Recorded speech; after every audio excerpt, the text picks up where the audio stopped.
असा मेनू असतो. आणि तोडणी लावायला कच्चा कांदा घ्यायचा, थोडंसं लिंबू पिळलं, बास, काहीच नको.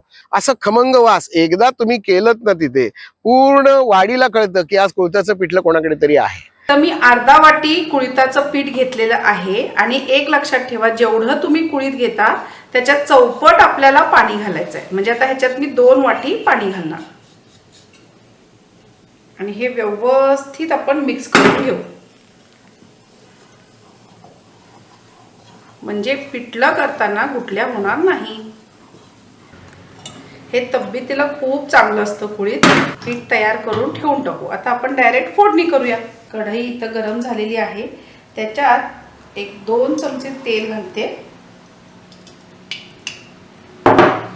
तेल चांगलं गरम झालं की ह्याच्यामध्ये आपण घालूया मोहरी, थोडंसं जिरं. ज्यांना मोहरी जिरं एकत्र आवडत नाही त्यांनी नुसतं जिरं किंवा नुसतं मोहरी घातली तरी चालेल. बारीक चिरलेला कांदा एक. हे छान आपण परतून घेऊया. त्याच्यात 2 ते 3 कढीपत्त्याची पानं घातली तरी चालेल, छान लागतं. आता इथं बघा कांदा आपला छान लालसर होत आलाय. आता आपण ह्याच्यामध्ये बाकीची फोडणीचं सगळं सामान घालूया. पाव चमचा हळद, अर्धा चमचा तिखट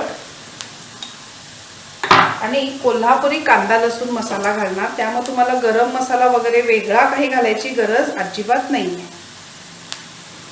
2 ते 3 छोटे चमचे घालते आणि हे छान परतून घेऊया आपण.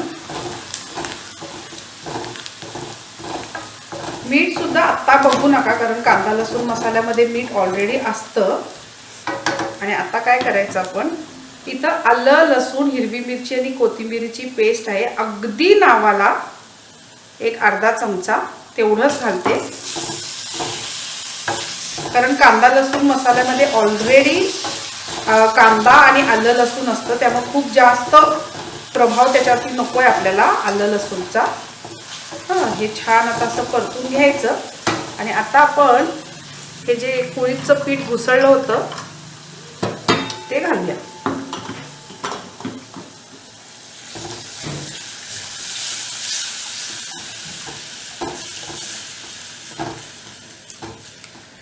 आपण व्यवस्थित पिठात घुसळून घेतल्यामुळं इथं बघा लगेच लम्प्स तयार झाले नाही, व्यवस्थित हे मिक्स झालंय.